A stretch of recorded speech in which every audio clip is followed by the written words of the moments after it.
Laurent Roland Toninquès, bonjour. Ahmed Arikpa, bonjour amis téléspectateurs, bonjour.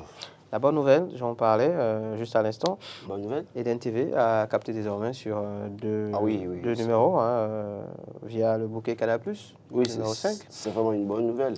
Déjà que nous étions sur le numéro 287. 287, là maintenant nous sommes sur le numéro 5. 5 et le numéro 287. Donc ceux qui ont le bouquet Canal Plus peuvent facilement nous capter. En tout cas, si le 87, 287 ne marche pas, certainement le 5 marchera. Encore que le 2 Encore que le 2 marche. Le marche, oui. Juste pour faciliter les choses aux uns et aux autres et offrir plus de possibilités. En parlant de chiffres, poursuivons sur cette lancée. La presse annonce ce matin que les numéros de téléphone passeront de 8 à 10 chiffres dès novembre prochain. Oui, je crois qu'il y a de plus en plus d'abonnés au niveau des réseaux de GSM et donc je constate qu'il y a tellement de personnes qui ont des numéros et puis il fallait à un moment donné trouver la formule pour élargir l'espace là pour que tout le monde puisse se retrouver. Parce qu'on constate malheureusement que de plus en plus à cause de l'affluence au niveau des réseaux, on a des difficultés à communiquer librement et correctement. Donc je crois que ça va faciliter beaucoup de choses. Attendons de voir comment est-ce que ça va s'opérer, la transition. Toujours est-il que, oui, nous sommes déjà informés, donc nous devons nous préparer en conséquence. Et déjà, puisqu'il y a une communication qui est faite en amont, ça nous permet déjà, dès que nous allons commencer à donner nos numéros de téléphone à partir de septembre, octobre, nous devons pouvoir préciser aux gens, surtout ceux avec qui nous parlons à l'extérieur, que voilà, à partir de ce moment, de telle date, si vous devez nous appeler, ajouter tel chiffre. Donc l'essentiel, c'est que le gouvernement communique notamment autour de cette réforme et que l'ARCEP aussi joue sa partition. Bien évidemment, les réseaux aussi ont leur partition à jouer, communiquer davantage pour que nous puissions savoir à partir de septembre, octobre, quel numéro désormais communiquer à nos parents, nos amis, nos partenaires qui sont à l'extérieur. Allez, qui parle de télécommunication, parle de communication un peu plus loin, avec la diaspora béninoise. Info Matin, parle de manœuvre d'agence immobilière indélicate. Un Béninois de la diaspora écrit au président Talon. La situation des agences immobilières, on en a parlé à plusieurs reprises sur ce plateau. Vous savez, les gens sont grugés au quotidien. Et malheureusement, on a comme l'impression que l'État reste silencieux sur le dossier. Il y a plusieurs agences immobilières qui ont grugé nos compatriotes, qu'ils soient sur place ou à l'extérieur, avec à court de publicité sur malheureusement les chaînes de télévision, sur les stations de radio. Ils ont vendu des terres à des gens à Glodigbe, à Kassato, à Keto, Idini, je ne sais quoi, parce que les communications, quand vous suivez les publicités, les localités, à Djidja, à Setor, on vous dit que vous pouvez à Tori, vous pouvez acheter un domaine à 200 000 francs, 300 000 francs. Écoutez, vous pouvez payer en 2 ans, 3 ans. Vous pouvez payer en 2 ans ou en 3 ans. Vous ne commencez pas à payer au niveau de la deuxième année à un moment donné, où l'agence immobilière peut disparaître, ou d'ailleurs même ne vous facilite pas la tâche. J'ai raconté l'histoire de cette dame qui est enseignante à la retraite, à qui on a proposé un domaine à Glo, ici. Elle a acheté le domaine, elle a fini de payer, mais quand elle a fini de payer pour voir le domaine, on a commencé par la tourner en rond. Et après, on s'est rencontrés, j'évoquais la situation au cours d'une discussion, elle me pose son problème, mais est-ce que vous êtes allé sur le domaine une fois? Elle m'a dit, avant que je ne commence pas à payer, on m'a montré le domaine, mais je ne peux plus me retrouver pour aller moi seul sur le domaine. Je lui ai dit, mais appelez alors maintenant l'agence maintenant pour demander à repartir sur le domaine, puisque vous voulez mettre votre plaque. Je vous assure que jusqu'à l'heure où je vous parle, elle n'est pas encore satisfaite. Donc, ces cas, il y en a plein. Il y a ceux-là qui vont acheter. Et en fait, vous avez, Ahmed Arikpa, je donne l'exemple, vous avez un domaine de 5 hectares. Prenez un autre exemple, s'il vous plaît. Bon, je prends vous, Laurent Roland, je prends un monsieur Bakary, qui a un domaine de 5 hectares. Salut à monsieur Bakary à l'écoute. Et puis, l'agence immobilière, les louanges de Dieu, exemple, va le voir pour dire, votre domaine, est-ce que vous voulez qu'on vende ça? On va se morceler et je vais vous payer sur 1 million par parcelle.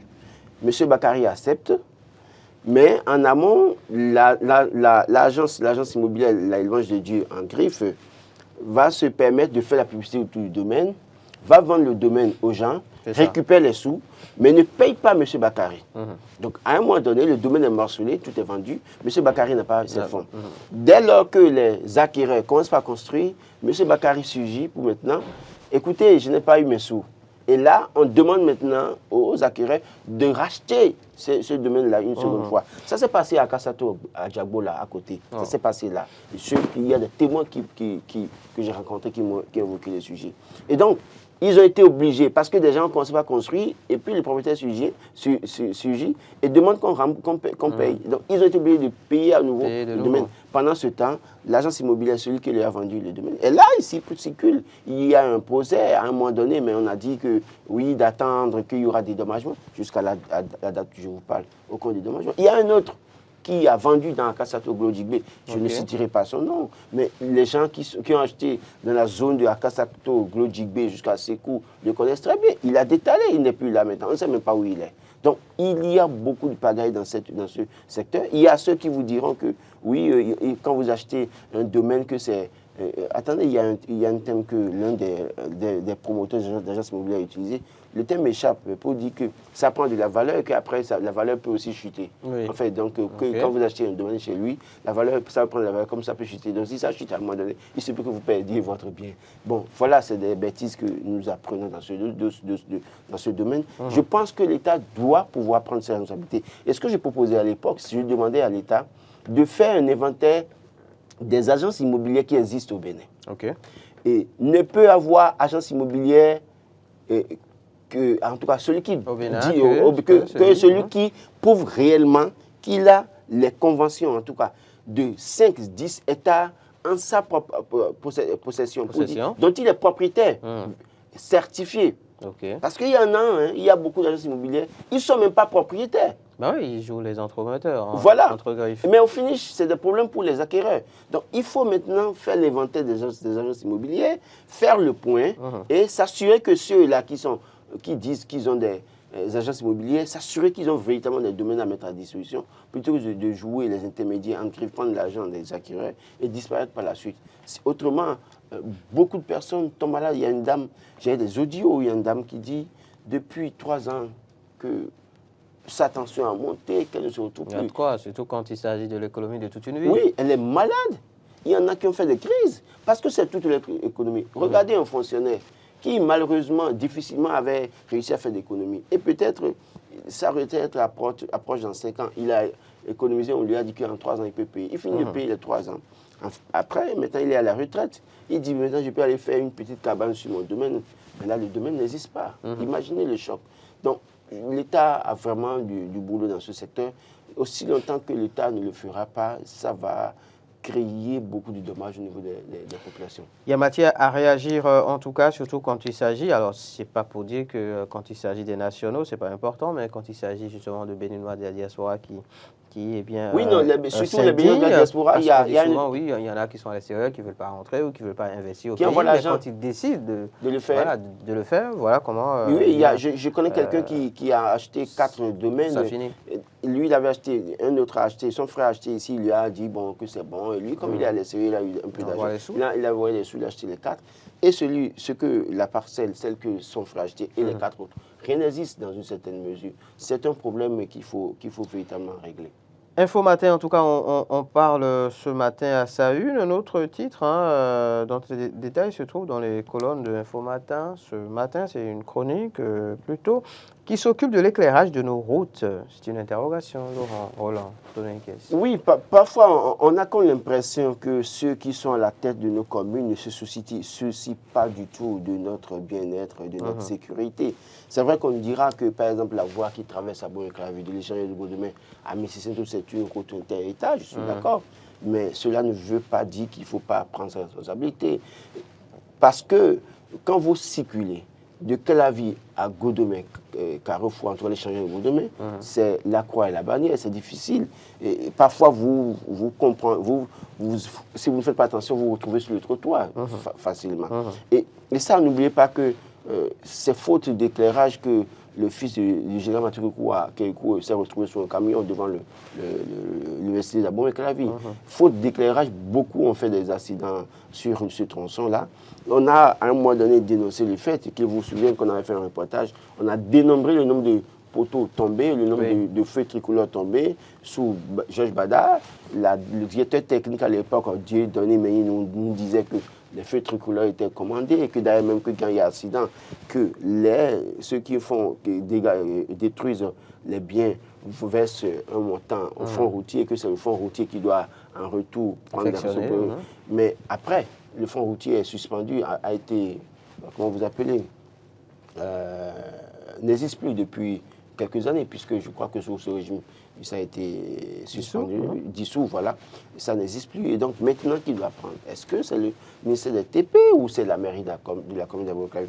Étant donné que c'est une ville à statut particulier, on doit pouvoir définir clairement les choses pour assurer la sécurité aux populations.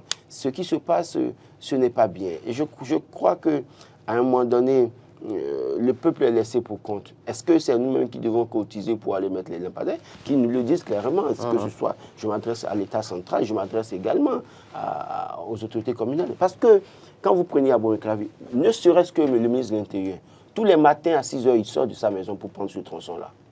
D'accord? C'est vrai qu'il est dans un véhicule confortable, il ne ressent peut-être pas, et ce n'est pas lui qui est au volant, on le prend dans toute cette mesure. Oui, c'est parce que s'il y a un problème, c'est son chauffeur ou son garde du corps qui va attaquer. Vous ne voyez pas, vous ne voyez pas. Bon, voilà. Donc lui, peut-être il ne se ressent pas, mais de toute façon, il sait qu'il traverse une certaine obscurité pour se rendre au boulot. Et les soirs, quand il rentre, il sait aussi qu'il traverse une certaine obscurité. À moins qu'au retour, comme à l'aller, il n'est pas concentré sur la voie, il est peut-être en train de travailler peut-être dans son véhicule, je dis n'importe quoi. Donc, et c'est autant pour autant d'autorités qui viennent à Calavi. Le ministère du cadre de vie, ça, il a une maison le ministre du cadre de vie, il a une maison à Calavi, à Conville. Et donc, quand même, il traverse aussi l'obscurité à un moment donné, s'il doit venir dormir dans sa maison à Calavi. Et je ne vais pas citer les autres, ils sont nombreux, d'accord? Je prends le monsieur de BAI, Joannès Dayon, il est à Calavi quand même. 50 villas. Mais quand même, ils traversent l'obscurité pour arriver là. Si même la mairie ne fait pas quelque chose, eux qui sont au sommet de l'État, c'est leur responsabilité de dénoncer, de rappeler, en tout cas de rappeler cette situation à leur homologue, le ministre du cadre de vie, et de dire qu'est-ce que nous faisons pour les populations. Parce que autant il y a eu des accidents, autant il y a eu des morts. Alors, si demain vous voulez être président ou député, ce sont ces électeurs-là. Vous voulez que tout le monde meure d'abord? On a évoqué la question de l'état de nos voies. Personne n'en parle pratiquement parfois. C'est quand peut-être ça doit servir quelqu'un ou ça doit profiter quelqu'un à des intérêts. Peut-être qu'on s'arrange pour rafistoler quelque chose. Mais les électeurs sont là pour vous élire à un moment donné. Si nous tous nous mourons sous les voies, qui viendra voter pour eux? Moi, je pense qu'il est temps que nos gouvernants prennent à cœur cette situation-là que nous vivons. Ça fait plus de 4 ans, 5 ans, 6 ans, même pour 10 ans, que cette situation d'éclairage se pose dans la commune d'Abomey-Calavi. On nous dit que oui, on veut refaire la voie. Mais c'est parce qu'on veut refaire la voie, on nous dit depuis 4 ans qu'on veut refaire la voie. On n'a jamais refait. Mais pendant ce temps, donnez-nous l'éclairage d'abord. On a fait le tronçon à Carrefour, autrefois Carrefour Pavé Kékou, vers le marché de Gros. Mais vous avez vu, c'est éclairé. Donc, les lampadaires solaires, quand même, mettez-nous au moins ça sur le tronçon. Je pense que s'ils nous suivent ce matin, ils ont intérêt à vraiment se pencher sur la situation des populations. Il y a matière à régler ce problème, on va dire, le plus rapidement possible. Laurent Roland-Tolin, on va parler politique, n'en faites pas. Mais en attendant, poursuivons avec d'autres sujets. Il n'y a pas que la politique dans la vie. Il y a le sport aussi, par exemple. La Nouvelle Gazette qui écrit ce matin, réfectionnée en 2021 et déjà déclassée par la CAF. 13 milliards dépensés au stade de l'Amitié pour rien. Quand on le disait, les gens nous traitaient d'opposants. Nous y sommes. On réfectionne un stade. Vous allez vous asseoir pour suivre un match, après vous grattez tout le corps. On l'a dit, vous nous avez pris pour des opposants. La CAF a déclassé le stade. Qu'est-ce que vous en dites maintenant? Moi, je pense que les gouvernants doivent pouvoir apprendre à écouter les populations. Et doivent aussi apprendre à bien faire les choses. Et je dis, tous ceux qui ont participé à cette pagaille financière, on doit pouvoir les interpeller, où qu'ils soient. pour qu'ils viennent dire clairement comment les 13 milliards ont été investis dans ce stade et pourquoi est-ce qu'en moins de 5 ans, on a des problèmes comme ça. Très tôt, quand on a organisé, on a chanté pour dire on a un bon stade. Et puis, des pays sont venus jouer là. Oui, non, mais en fait, le temps exploiter ces installations. Le temps qu'on constate les détériorations dans une certaine mesure. Bon, il faut interpeller maintenant ceux qui ont géré les 13 milliards. On dira que oui, écoutez, ça c'est bien fait. Mais si c'est bien fait, pourquoi est-ce qu'aujourd'hui c'est déclassé? Parce que la CAF ne fait rien au hasard. Si la CAF est allée jusqu'à déclasser les stades en Côte d'Ivoire et autres, pour que les Ivoiriens arrivent à venir jouer ici pendant un moment, ça veut dire qu'il y a matière à se remettre en cause. C'est de ça qu'il est question. Quand les gens dénonçaient, on disait non, on est contre tel ministre, on est contre tel DG dans une certaine mesure. Voilà, on dit quoi? Allez, politique maintenant. Laurent Roland-Antonin avec Matin Livre qui écrit Nouveau code électoral, un parlement monocolore plane encore en 2026 avec les logos justement des deux partis de la mouvance présidentielle. Oui, ce que dit Matin Libre ce matin n'est pas totalement faux, parce que quand on regarde le code électoral voté dans une certaine mesure, avec les attributions de sièges où les gens ont eu l'ingénieuse idée de nous sortir une disposition qui parle d'accord de gouvernance, c'est en amont pour empêcher les autres dans une certaine mesure de contrôler, d'avoir peut-être gain de cause, d'avoir les suffrages. Imaginez que, parce qu'en réalité, moi je dis, les suffrages, les sièges doivent être attribués au prorata des suffrages obtenus. Mais ici, on nous sort une disposition qui parle d'accord de gouvernance préalablement. Bien sûr. Fait avant les élections. Cela suppose que quoi? Et le porte-parole du gouvernement a planté le décor en disant, le week-end écoulé par coup que si on prend 4 partis, A, B, C, D, j'en ai parlé hier, et qu'il doit faire accord de gouvernance, et qui se fait que dans 24 circonscriptions électorales, dans les 20 premières circonscriptions électorales, le parti A à 20%, a les 20%, on lui attribue les sièges, mais les autres là, au niveau des 4 autres circonscriptions électorales, il va falloir attribuer, maintenant calculer, faire la somme, calculer et attribuer. Moi je crois que c'est les hautes démocrates de faire très attention. Okay. C'est leur responsabilité. Nous ne sommes pas de l'information politique. Nous allons attirer l'attention des uns des autres sur des situations qui peuvent amener peut-être à les faire disparaître dans une certaine mesure politiquement parlant. Et donc, oui, c'est à eux de laisser les débats de article ou pas article ou de... Non, c'est à eux d'aller sur le terrain, de parler aux populations, d'avoir le discours qui convainc, d'avoir des propositions, un projet de société clair. C'est un peu le temps, on n'est plus au temps où il faut commencer par dire oui, dans le code électoral nous empêche, la révision qui voulait faire. Non, ce débat est passé. Le moment est venu maintenant pour travailler. Parce que avec l'accord de gouvernance qui est signé, c'est que les gens trouveront la formule, parce que dans certaines localités, si pas malheur, les démocrates n'ont pas 20%, eux, ils vont faire l'accord de gouvernance. Ils vont se prendre, ils vont lever les sièges. Et finalement, les démocrates seront quoi? Peut-être que les démocrates se retrouveront peut-être avec 5 ou 10 députés sur les 109. Donc 109, 10, en tout cas... à moins qu'ils ne travaillent assez et qu'ils mettent toutes les chances de leur côté, parce que malheureusement, tout est encore possible. Oui, tout est encore possible, mais si les autres ne se mettent pas, prennent pas au sérieux, on risque d'avoir un parlement monocolore. Donc oui, encore 2 ans pour que les uns et les autres se mettent au pas et tirent donc le drap de leur côté. C'est important. Doit-on dire. Laurent Roland-Antonin, caisse politique toujours au Bénin, avant que de faire un tour sur le continent. Ministre conseiller à la présidence de la République, les partis politiques dans l'attente. Est-ce que c'est parce que les démocrates ont saisi la cour que le gouvernement n'a pas encore procédé à la nomination des ministres conseillers? Mais je crois que dans une certaine mesure, moi je le dis clairement, pourquoi des ministres conseillers? Si nous voulons faire normalement et bien les choses dans une certaine mesure, le chef de l'État ferait mieux de dégager ces ministres qui ont déjà fait 7 ans, 8 ans. Dégager, dites-vous, carrément. Écoutez, pour renouveler son gouvernement. Bah, donc demander un remaniement ministériel. Le ministre conseiller... Dégager, le terme est fort. Bon, ok, c'est fort. Je retire alors. Voilà, c'est mieux. Bon, ok, d'accord. Il ferait mieux de limoger. Mais non, de remanier tout simplement son gouvernement. Voilà, de faire un remaniement ministériel, tout simplement. Donc, le chef de l'État ferait mieux de remanier son gouvernement. Ben voilà. Et ceux qui ont une longévité assez faute au gouvernement 8 ans, 7 ans. Ça vous dérange, Ça ne apparemment. me dérange pas. Mais le problème, c'est que... Mais non, voulez-vous qu'il les limoge ou qu'il les dégage? Je le dis parce que le gouvernement nous dit qu'on n'a pas de moyens. Parfois, quand vous posez les problèmes, les acteurs posent des problèmes, on nous dit qu'il n'y a pas les moyens. D'accord? Les ministres, c'est un budget. C'est toute une équipe derrière. C'est des moyens. D'accord? Et puis après, on nous dit qu'on va nommer des ministres conseillers qui auront aussi des moyens, qui auront des salaires. Forcément. Sachant très bien que les salaires sont assez colossaux aujourd'hui. Sous la rupture pour les postes politiques. Je souffrais que je dise que en l'État, si on nous dit qu'on n'a pas les moyens pour d'autres, regardez le temps qu'on a mis avant d'arranger la situation des AME. Mais quand même, on a trouvé l'argent pour dire qu'on veut nommer ministre conseiller. C'est vrai que les ministres conseillers seront en griffe, je le dis. Et c'est pour ça qu'on a dit que c'est les formations politiques qui vont proposer. Ils seront des vuvuzelas sur le terrain pour chanter tout le temps que tout ce que le chef de l'État fait, le gouvernement fait. C'est bon, c'est beau, dans une certaine mesure, pour loin encenser le chef de l'État tout le temps. Mais est-ce qu'on a vraiment besoin de ça? Je pense que c'est l'action sur le terrain. Est-ce que vous avez lu le décret en question? Non, écoutez, le décret, c'est... Parce que le décret ne dit à aucun moment qu'ils seront des vuvuzelas sur le terrain. Le décret, c'est autre chose, mon cher Ahmed Arepa. Et vous le savez mieux que quiconque. Vous savez très bien que le décret ne vous dira pas que les ministres conseillers seront sur le terrain tout le matin. Parce qu'on a dit clairement que les ministres conseillers seront sur le terrain, non? Oui, pour aller faire des quoi? hommes de terrain. Des hommes de terrain, non. Un politique sur le terrain fait quoi?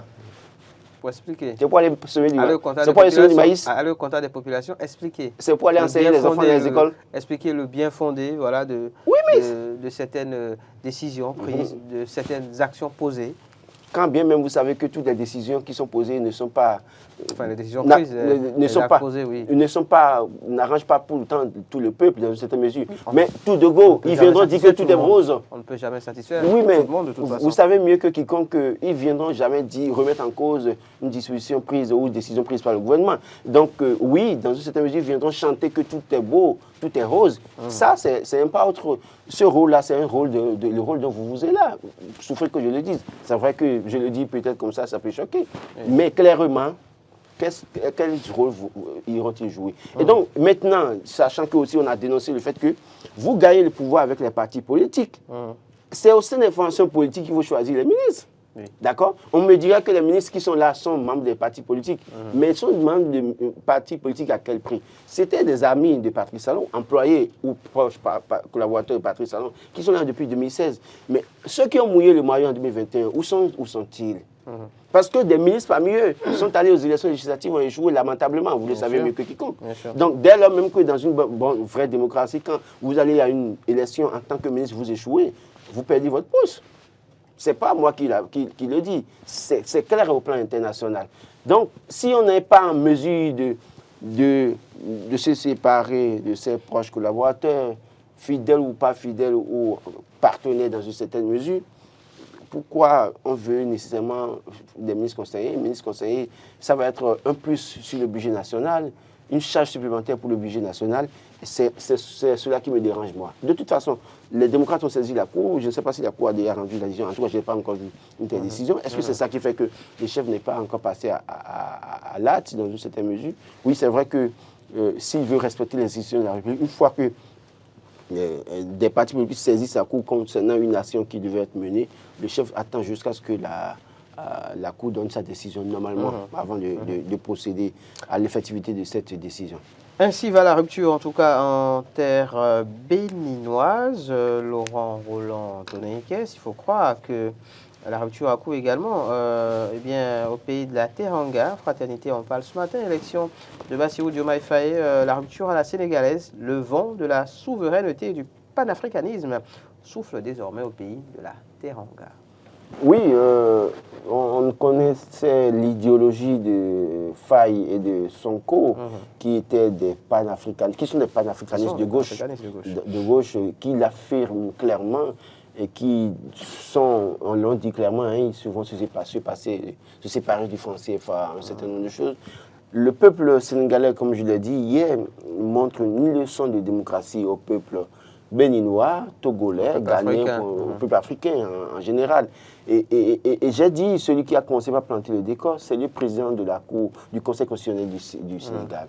N'eût été sa décision prise, c'est que Macky Sall se croirait déjà dans la Cour du Roi Pito, se permettrait une seule chose pour foutre son pays dans la merde, dans une certaine mesure. Mais ce président Badio Camara a réussi à accepter la fin de la récréation pour dire, là où tu nous amènes, ce n'est pas bien.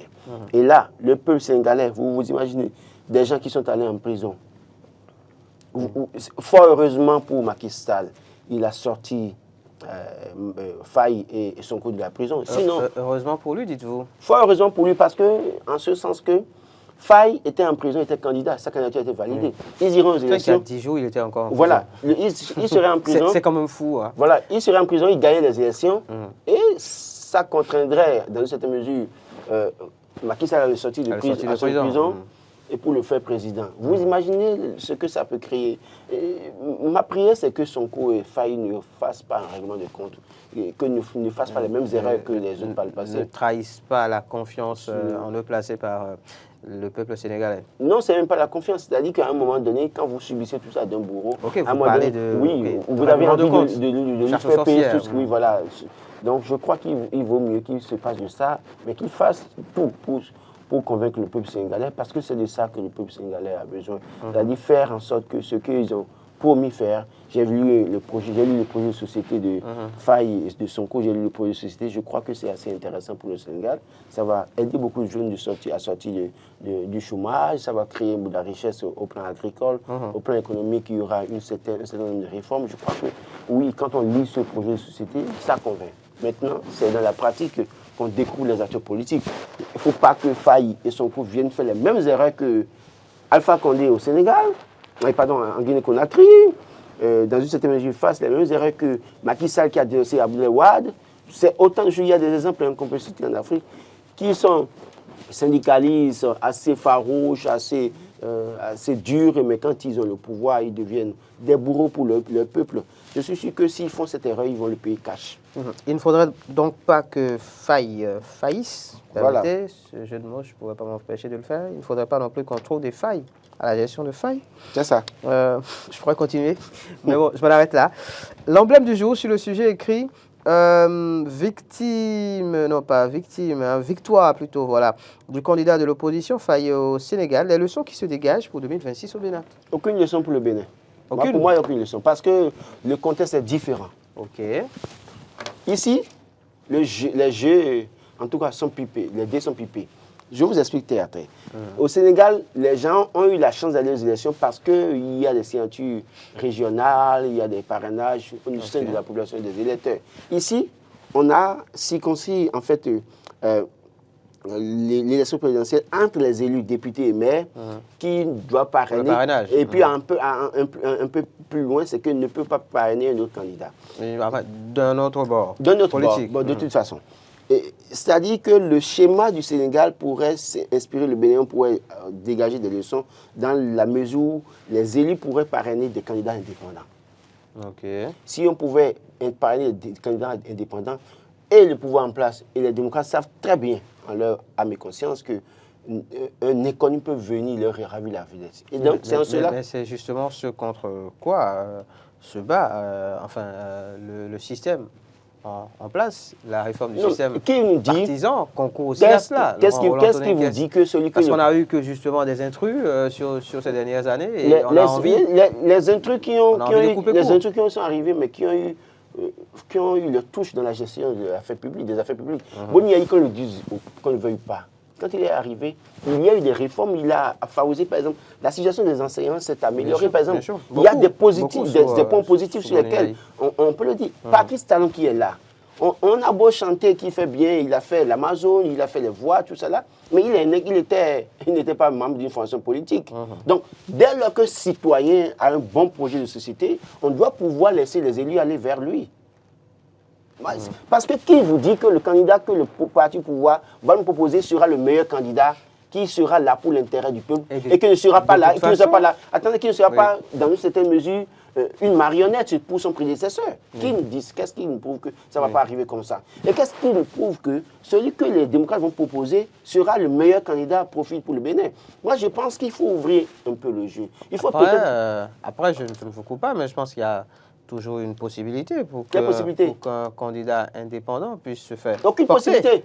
porté par une formation politique ou je dis des bêtises peut-être. Vous amusez. Apparemment, vous ne voyez pas comment ces acteurs sont en train de fonctionner. Non, non. En l'état, ce n'est plus possible.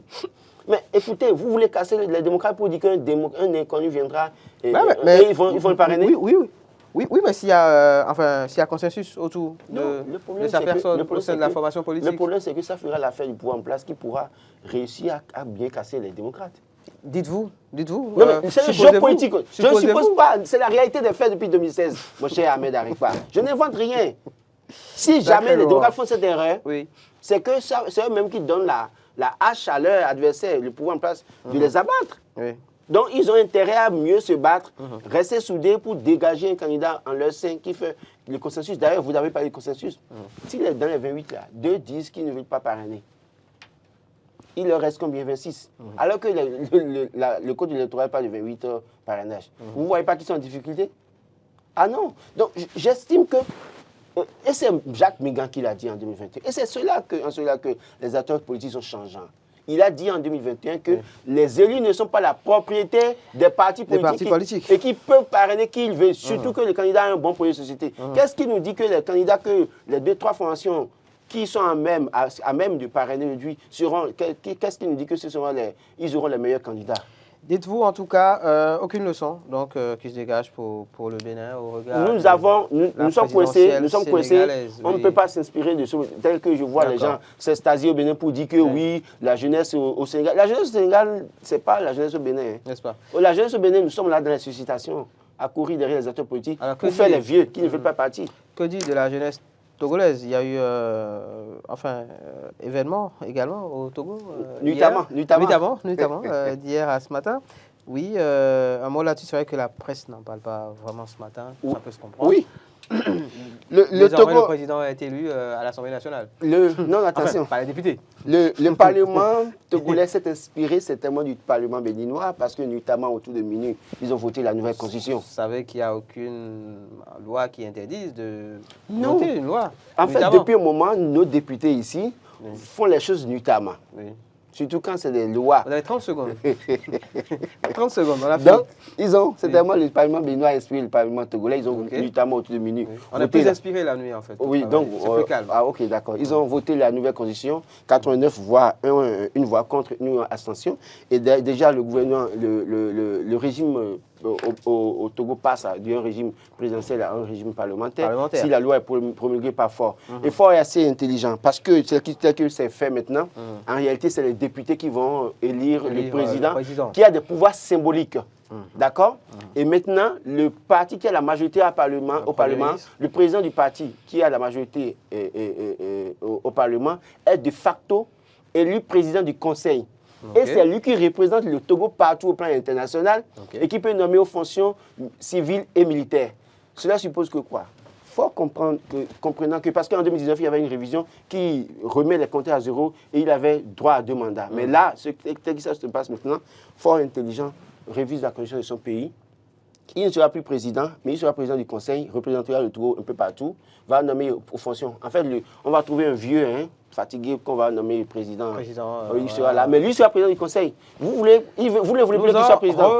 Nous reparlerons, Laurent Roland Toneikes, avec des invités très certainement en plateau dans le courant de cette semaine, si tout va bien.